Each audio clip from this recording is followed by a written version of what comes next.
శ్రీ గురుభ్యో నమ.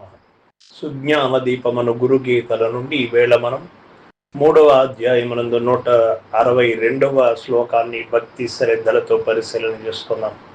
అభ్యాసాన్నిమిషేణైవ సమాధిమది గచ్చతి ఆజన్మజనితం పాపం తక్షణాద్దేవి నశ్యతి. ఓ పార్వతి, జనుడు జ్ఞానాభ్యాసము వలన రెప్పపాటు కాలములో పరబ్రహ్మమునందే మనోలీనతను పొందుతున్నాడు. అనేక జన్మముల యందు చేయబడిన పాపమునప్పుడే నశించుతున్నది అని చెబుతూ ఉన్నాడు పరమాత్మ. 12 సంవత్సరములు గురువుకు శుశ్రూషలు చేసి 12 సంవత్సరములు గురువు వద్ద బోధ విని 12 సంవత్సరములలో ఉత్తీర్ణుడవుతాడు. గురు సాంప్రదాయములో ఉన్నటువంటి కోర్స్ అది శాస్త్రీయంగా చెప్పినటువంటి మాట.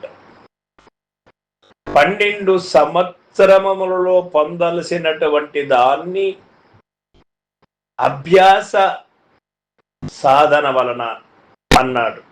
అంటే 12 సంవత్సరములు చేసిన తరువాతనే ఆ స్థితి పొందుతాడు అని కాదు. 12 సంవత్సరములలో ఏ క్షణకాలములోనో నీకు ఆ స్థితి కలుగుతుంది.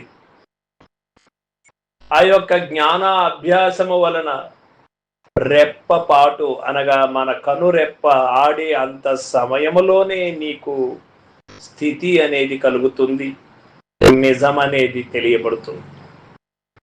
గురుడు కరుణిస్తే క్షణకాలము చాలు అంటుంది కదా శాస్త్రం. నీవు ఆ స్థితి కలిగినప్పుడు మరి ఏమిటా స్థితి అంటే 84 లక్షల జీవరాశుల యోని సంభూతుడుగా జన్మించి నానా కర్మములను చేసి నానా నటనాత్మకమైనటువంటి మార్పులు చెందుతూ వచ్చినటువంటి నీవు క్షణకాలమైన గురుణ్ణి స్వచ్ఛంగా ఏమి నీ స్మరణకు రాక ఉండగలిగేటువంటి స్థితి గురువు వద్ద నిలబడుతుందా? ఇది ఆశ్చర్యకరమైనటువంటి విషయం. మనం అనుకుంటూ ఉన్నాం, ఎన్నో సంవత్సరములుగా నేను ఈ సాంప్రదాయంలో ఉన్నాను, ఎంతో అనుభవాన్ని గడించినాను అని అనుకుంటూ ఉంటామే కానీ నిజంగా స్వచ్ఛమైనటువంటి క్షణకాలము కూడా ఈ సర్వము నాది కాదు అని నిశ్చయము కలగడం అంత కష్టమైనది అని మనకు ఇక్కడ తెలియబడుతుంది. ఆ విధంగా కలిగినటువంటి వాడికి అనేక జన్మముల యందు చేయబడిన పాప మొత్తము కూడా పాప పంకిమ మొత్తము కూడా ప్రక్షాళనవుతుంది. ఆ క్షణకాలములోనే పాప ప్రక్షాళన ఎప్పుడు జరుగుతుందో అప్పుడే నిక్షయం జరుగుతుంది. దాన్ని క్షేత్రశుద్ధి, వాక్శుద్ధి, భావశుద్ధి కలగాలి అంటే 12 సంవత్సరములు పడుతుంది. అది మనకు ఒక స్థితి కుదరడానికి.